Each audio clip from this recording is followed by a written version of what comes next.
Presentation of a unique novel told through letters between a man and a woman. It boldly explores contemporary relationships, updating an old literary form.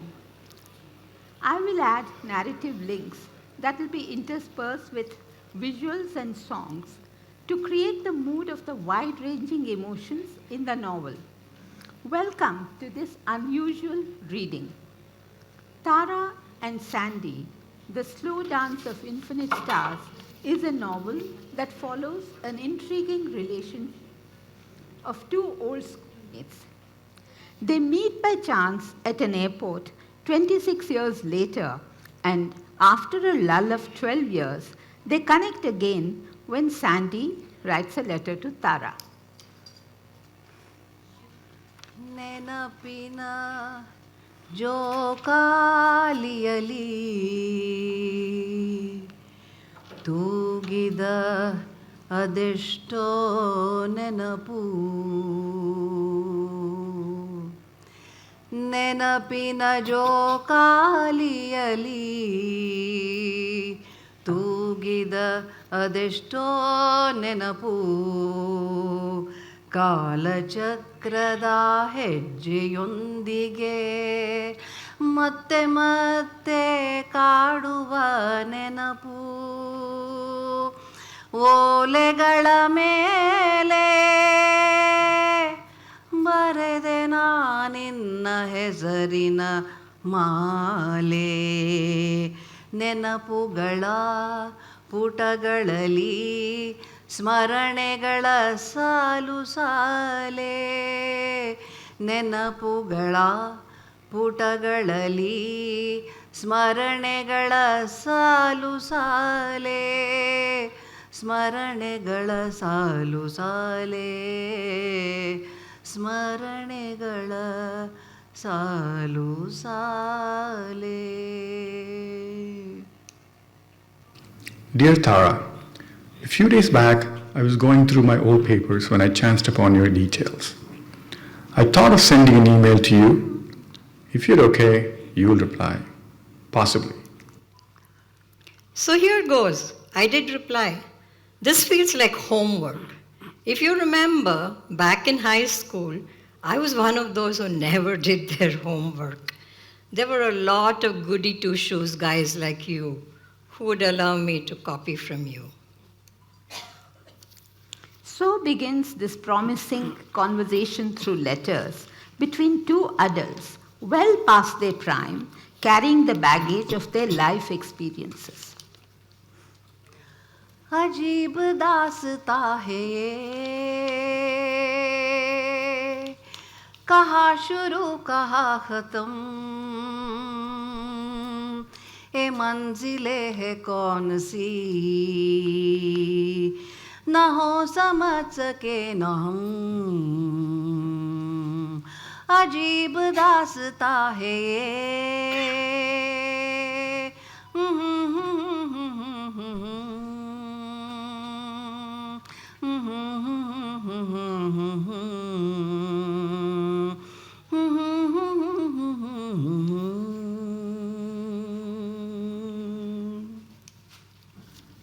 I remember having written a love letter to you in Standard 10, which I did not deliver to you in the fear of rejection. Like most of the boys in school, I was in love with you. But you did not care much about me because the rumor was you never cared much about the studious ones. What does love mean for a teenager? And they called it puppy love. Oh, I guess they'll never know how a young heart really feels and why I love her so and why I love her so. What does love mean for a teenager? To them, love is a whole new world of possibilities. I remember as a teenager sitting back to back on the terrace ledge, with a boyfriend, and we would read to each other. 2 copies of the same book. It was as if we passed on the baton to each other, page by page, chapter by chapter. His words undulating into me, backs pressed against each other, and mine doing the same. At that age, nothing is more romantic than the low, charged voices of 2 teenagers, dripping with emotion, longing, and yes, possibilities. We read what our parents called rubbish and trash, but they never stopped this. And the author we read was, I had to go back and Google this, to be honest. Harold Robbins, author of Never Love a Stranger, A Stone for Danny Fisher, and many other books. I'll bet you were expecting me to mention one of the great masters. Sandy is overcome with nostalgia. Tara is amused and distances herself from its overwhelming embrace. It is strange how 2 individuals who are contemporaries look at emblematic remembrances of the past.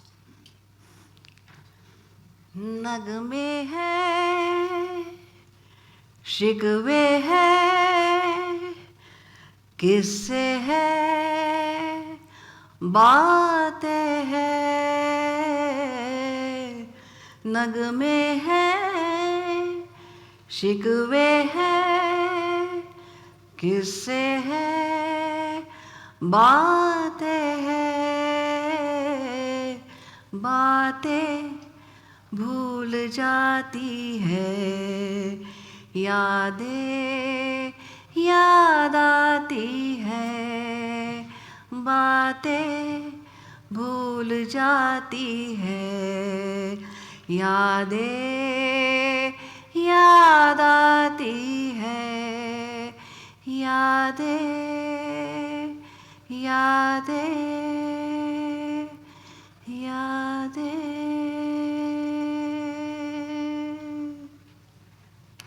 A few days back, a photograph of my parents worried me a lot. In this photograph, my mother is looking obliquely at my father, and my father is looking at the camera. Somehow, I feel my mother wants attention of my father, but it's not getting it. I find photo albums morbid. So many photographic triggers of how things were, and the nostalgia wanting to go back to that time or reliving the past with horror. I mean, look at you trying to analyze a photograph of your mother and father. Did you feel he didn't give her enough attention? See, that's the problem with photo albums. You wander down the lanes of memory, stumbling down paths you've forgotten and don't know your way back from. That is why I dread photo albums. What triggered this seemingly casual correspondence? A chance meeting at an airport, the place of beginnings and goodbyes. Dear Tara, I was the first one among both of us to write the first letter to you. Ironically, you never asked why. There must be a reason why I wrote to you after all these years. No, I never asked you why you wrote to me. I took the airport interlude to be what it was. 2 classmates meeting after years and actually recognizing each other and sharing deep and intimate details in the anonymity of the airport because they don't expect to see one another again. In that way, airports are antiseptic spaces, and I always see them as transitional bridges where we shed one persona and garb ourselves with another persona, depending on where we are coming from or where we are going to. This slow dance of advance and retreat proceeds like a tango. Tara is up front, but willing to indulge Sandy's meandering missives, embedded with covert hints. I married for the first time in 1991 to a woman I was in love with since 1985. Both of us did not want children. We wanted to enjoy time with each other, as well as with others, falling in and out of non-committal relationships. In 1984, my wife changed her mind She decided she wanted to have a baby. Our baby son was born in 1995. Your wife shifted the goalpost in the middle of the game. I must confess, I was one of those too. In each of my relationships, several, but three that matters, I was the one who wanted permanency. Buying a house together, decorating the nursery, having a baby, and the whole married bliss business. Two of my lovers walked away without a backward glance. Not for lack of caring, not for lack of love. Goalpost shifted, and I moved it. The third decided to stay and try it out. He did stay, for my sake, not his, and for that I was grateful. I wondered if we could have made a family, the kind of family I dreamed about. But my child did not stay long enough for me to find out. It was winter, and it had been snowing. We had a shoot that day. I dressed warm, one of those puffy coats that make you look like a waddling penguin. I was wearing snug, sturdy winter boots. I was walking backwards across a meadow, my boots sinking into soft, fluffy snow. It wasn't anything new, something we did quite often in my profession all the time. Walking backwards, I mean. My foot sank into a rabbit hole, or maybe a raccoon hole under the powdery snow.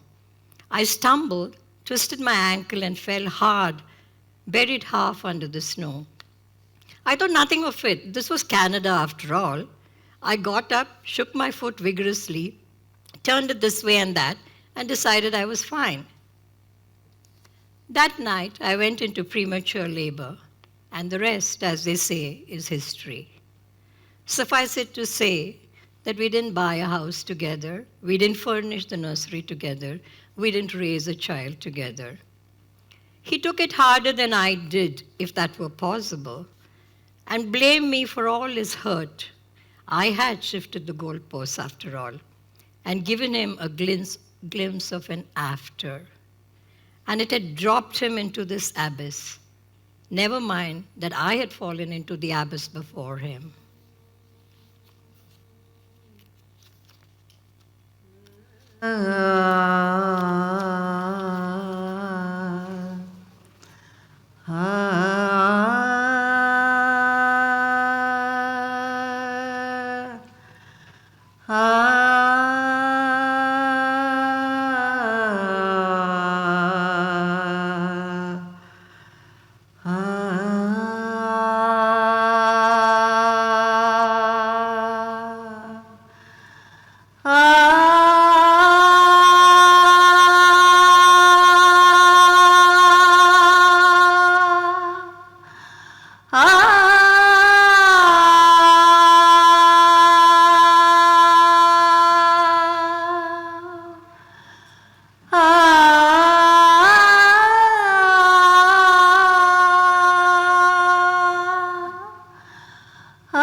I lost my mother in 2009.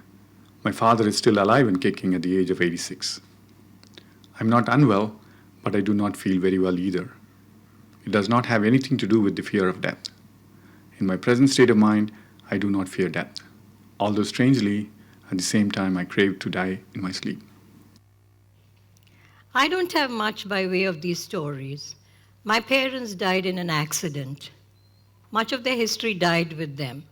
I suppose if I lived in India, I would have spent time stitching together the fabric of their lives by reaching out to extended family members. I was too shaken up by the complications of arranging a funeral for two accident victims in India to worry about the artifacts of their lives. Luckily, there was not much to wrap up. All I had was my memories of the Beatles tunes he taught me to play on the piano. So I had them play.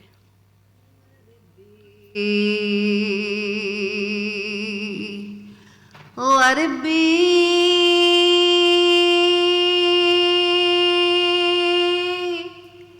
Let it be. Let it be.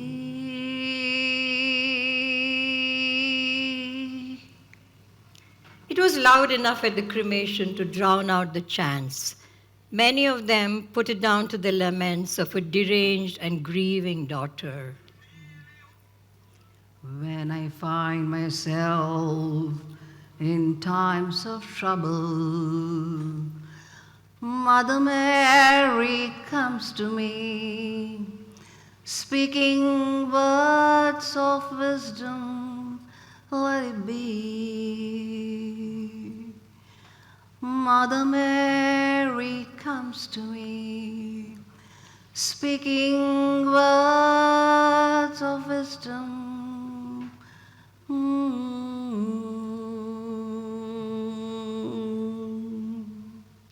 Mother Mary at a Punjabi cremation. It brings a smile to my lips even today, but I'm convinced my father would have loved it.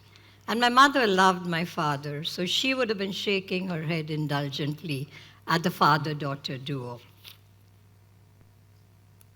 Sharing grief leads to intimate revelations and confessions. Cheating and betrayal are in my blood.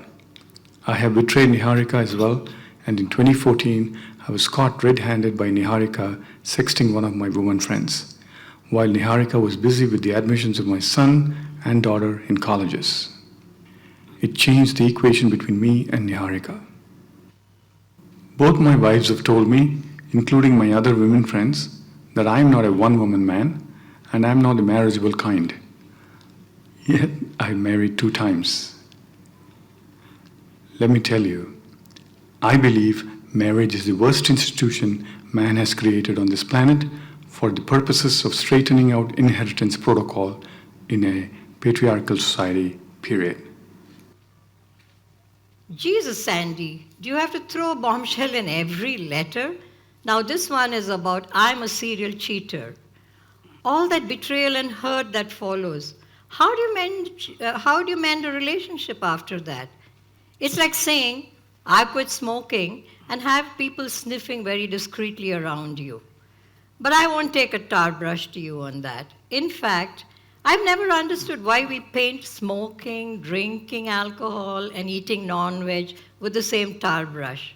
In my world, being corrupt, indifference to the suffering of others, cruelty to animals, inciting hate and violence, and so many other inhumane things should receive the tar brush first. Not being a one-woman man is your business. But doesn't juggling more than one relationship at a time get stressful and energy draining? All that subterfuge, trying to keep your lies straight, remembering what you said where. I've always found it easier to close out one relationship before moving on to the next. That way, there is no danger of calling out the wrong name in the throes of passion, if you know what I mean. But then, I never did get married, so I can't vouch for marriage being the worst man-made institution. You say it is because of inheritance in a patriarchal society? I always thought of it as the need for sanctioned sex within the boundaries of a contract, which is why it makes no sense these days. But then, getting married does seem to be a very popular pastime. Rasa sarasa vihina sambandha,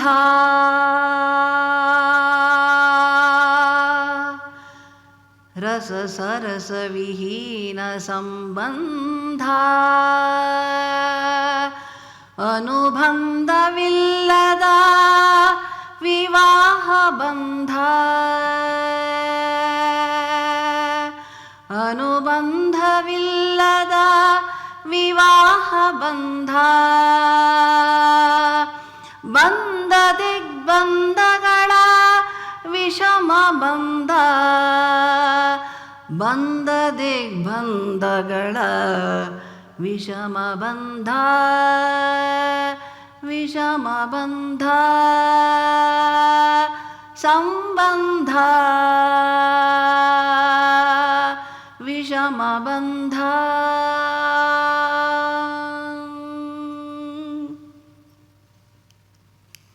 Where is home? A niggling question that haunts self-exiled Tara. Rooting herself again is a process of trial and error. I tried a couple of times to come back to India. Strange, because I never thought of it as home, but as a destination to escape to. Maybe I didn't escape to the right city. I fled right back after a year or two. Maybe I picked the wrong city. So I got Gar Vapsied and Gar Unvapsied twice. But third time's a charm, as they say. Someone told me about Pondicherry, and I arrived there determined to make it work. I didn't have to try very hard. It appealed to me. Several years later, I'm still here. ಪುದುಚೇರಿಯ ಕೇರಿಯಲಿ ಪುದುಚೇರಿಯ ಕೇರಿಯಲಿ ಸಾಗರದ ತೀರದಲ್ಲಿ ಪುದುಚೇರಿಯ ಕೇರಿಯಲಿ ಸಾಗರದ ತೀರದಲ್ಲಿ ಅರಕಮೇಡು ಪಿಚ್ಚವರಂ ಕಾಡಿನ ದಾರಿಯಲ್ಲಿ ಹೂರಾಶಿಯ ಹೊರಳಿನಲಿ ಬದುಕುವರಳಿದೆ ಜೀವನಲಿದಿದೆ ಪುದುಚೇರಿಯ ಕೇರಿಯಲಿ ಬದುಕುವರಳಿದೆ ಜೀವನಲಿದಿದೆ ಬದುಕುವರಳಿದೆ ಜೀವನಲಿದಿದೆ.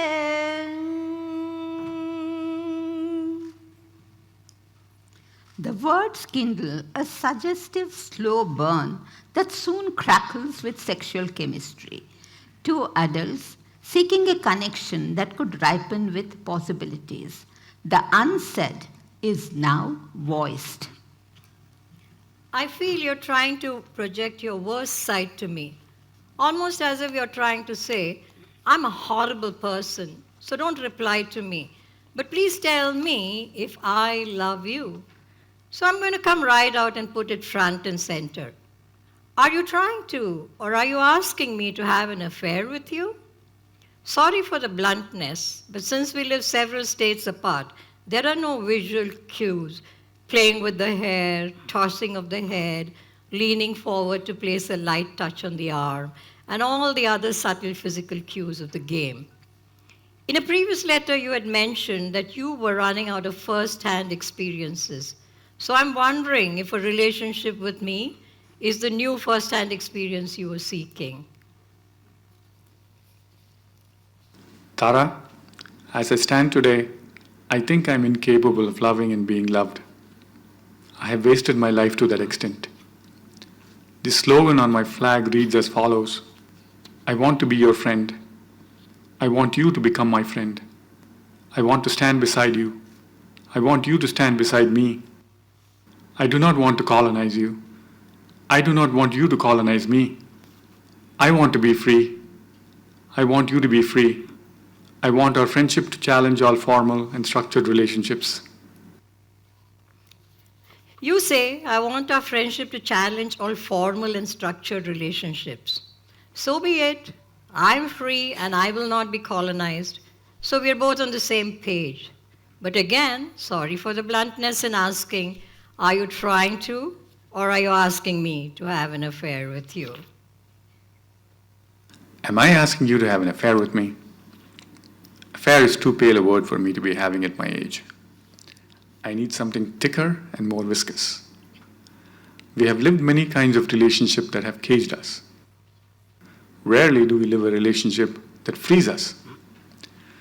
These relationships are lived on the jagged edges of an abyss. I'm very confused about what I really want. The fact is, I love writing to you and bearing my soul. When I look into my future, I can see you as a signal in the darkness. Affair is too pale a word for you? Well, hook up is too juvenile a word for me. Remember, I come from the land of your place or mine, and the word doesn't matter. I can relate to the dense, opaque darkness of being broken and fractured on the inside. I have not so distant memories of being there myself. If writing to me opens the door for you to bear your soul and lighten your load, I will continue replying. Seriously, I want you to come down to Kolkata for a weekend or even invite me to Pondicherry. I would like to walk by your side along the seafront during sunrise in Pondicherry. I do not know. Possibly I would like to put my head on your bosom and tell you a banal story of my childhood, or maybe even a fairy tale. Me coming to Kolkata? That's your playing ground, Sandy. I'll leave that city to you and your family. You could consider coming to Pondicherry. As for putting your head on my bosom, get real, man. Is that really the time to share childhood stories?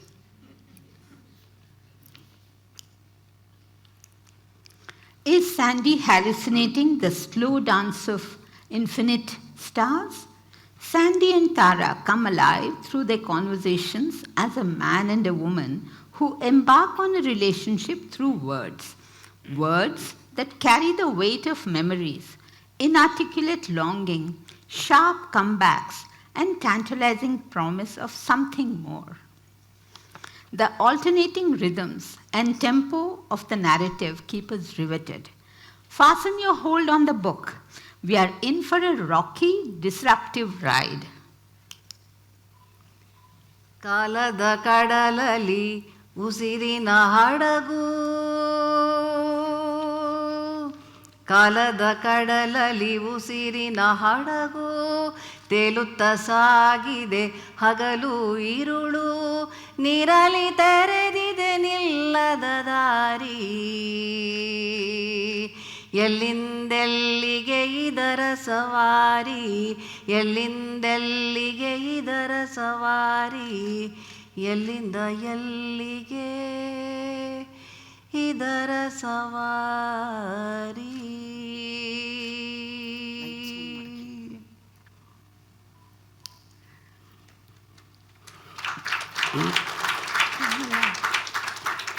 ನನ್ನ mic on ಇದೆ. I hope you enjoyed the unique presentation. Excellent.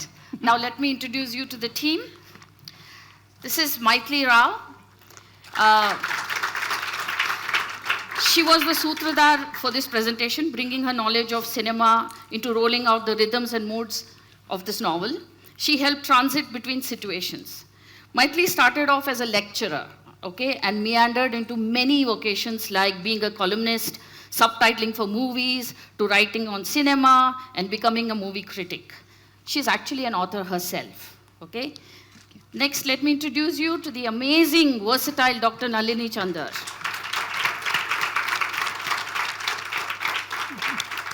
Who lent her voice to the different twists and turns that Sandy and Tara took. She captured the mood of the scenarios with her music, and that too in multiple languages. Dr. Nalini Chandar is a retired professor of English literature, a qualified counselor, a bilingual translator, and a trained Carnatic singer, as you've all discovered. Thank you. Sandy's voice was given by Chandru Solraj from Madison, Wisconsin. Tara's voice is that of her creator, Sita Bhaskar, also from Madison, Wisconsin. Creative risk-taking, Sita Bhaskar is one of the co-authors of this book.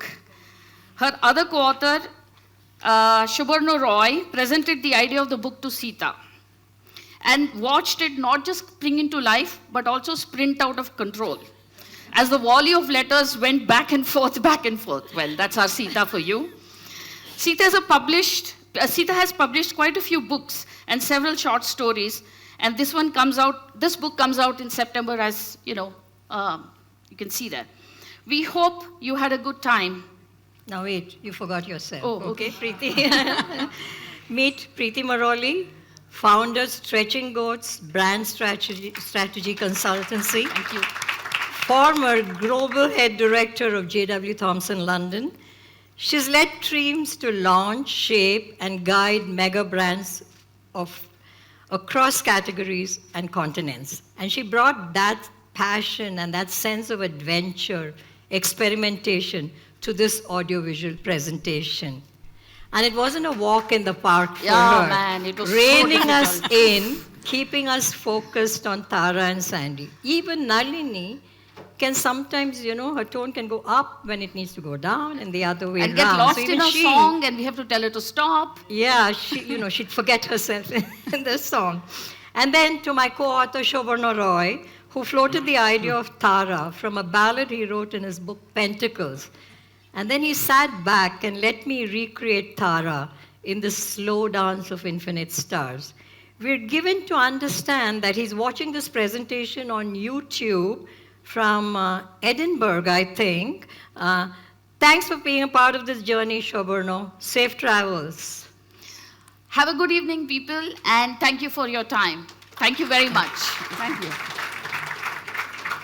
Yeah, we can put on the lights. Huh? You can put on that.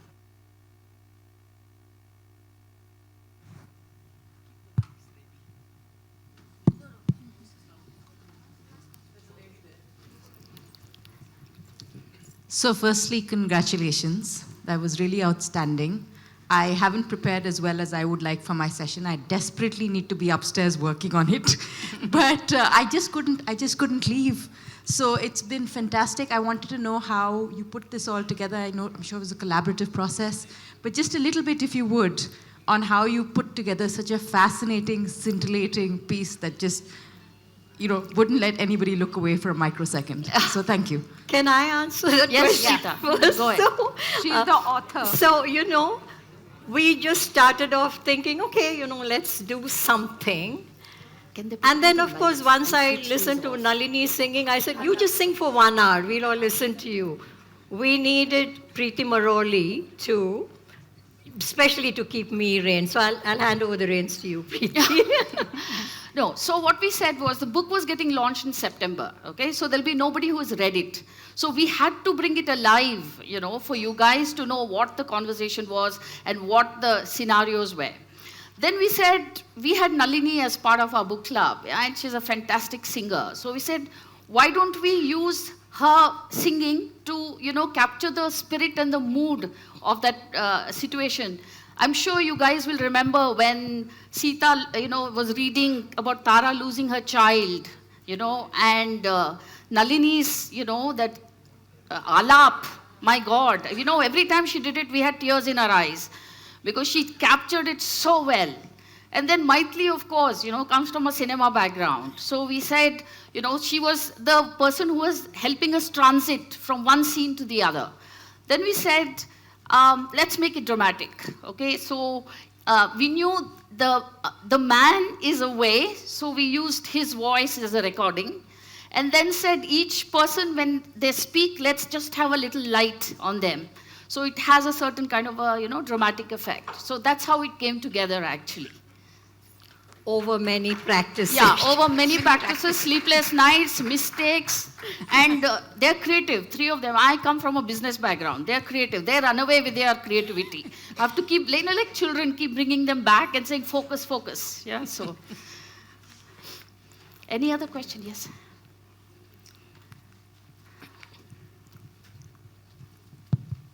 First of all, it was a wonderful reading. I really loved it. So my question is, what advice do you have to youngsters who wish to be authors? Who wish to be authors. Yeah, that is their. I can build your brand, but they will tell you how to do the. Read a lot.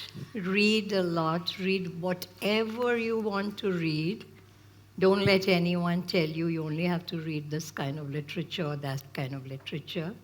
Don't let anyone tell you one side is right and the other side is wrong. You need to keep a very open mind to be able to let your mind go free, right? So I would say read. Keep reading, keep writing, do those instant, pick up a writing prompt every morning, and without letting your hand, don't go to your computer, without letting your hand leave the page, write for 10 minutes. Keep a stopper, write for 10 minutes. Don't think about what you're writing. Just free rein write. Keep doing that every day. Automatically writing will come and automatically you'll become an author. There is a lot, it's a very lonely life, let me tell you that. So the pandemic was very good to people like me, who like to be in their homes and be by themselves in their mind, but read a lot. Keep an open mind, read a lot. That's all I can say. You said read a lot if you want to be a writer. So what tips do you have for people who want to start reading? If you want to start reading. I read, Any but I want my blighted. friends to start reading. Start. Pick up whatever you want to read. I'm sorry. Yeah. I didn't get you. No, And pick up anything you want Anything, to read. actually. I read, The more I just- eclectic your reading is, that much deeper, and Yes. the width of your knowledge is going to be. I think It we needs to all be eclectic. Don't let an author's big name intimidate you Yes, if you're yes. starting to write. Yes. And I'm talking as a student of English literature and then taught it for some time, but then I drifted into other fields. But writing is part of that, right? When you're critiquing a movie or you're writing a book. So you stay focused on that. But at the same time, if you're a student of literature, don't compare yourself to Shakespeare, Byron, Yes. and then, Jane Austen. You be yourself. Because to that find your can be voice. very intimidating. Yeah, you have to As find a your student, voice. Yeah. when you start, I remember when I was doing my master's, between taking notes, I scribbled some poetry. Then my mother picked it up and preserved it. I said, this is rubbish what I'm writing, and I'm here writing notes on Hamlet. You get that kind of intimidating feeling, which now I tell, even if you're a student of literature, you're teaching literature, don't let that bog you down. I want to congratulate you. It's not just a presentation, I think it was a performance. And I think it Thank was you. lovely. Thank you, thank you, And thank you. I stand up to you for that. Thank you. Yeah. Thank a you very standing much. ovation to you.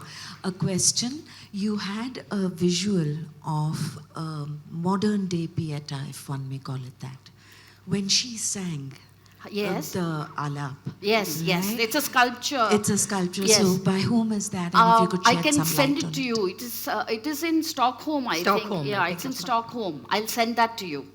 It was very lovely. It because- just captures it, doesn't it? The loss of the child. The way she sang Yeah. over then, and I loved it that you held that visual and you just let her do her thing, and it was given Yes. enough time. Thank you so much. Very lovely, very lovely. Hats off to all of you. Thank you. Thank And you very please, much. all the slides, Sita and we and Nalini and I are technically challenged, okay? I can look at the pictures, I don't know how to download them, put them in a, kind of Format. a file format. But these two worked nights and bringing slides and then helping choose what will we have, what we don't have. We don't want it to be too literal. That's my training. I come from, brand Brand building. So building. part of, PowerPoint presentation is part of it. So that was the easy part. Keeping them all on track. Oh my God. Seriously. Yeah. Thank you so much. Thank you so Thank you much. for your time. Really appreciate it. Thank you. You have a question? Yeah. He has a question. The last. Yeah, Okay. it's the last question.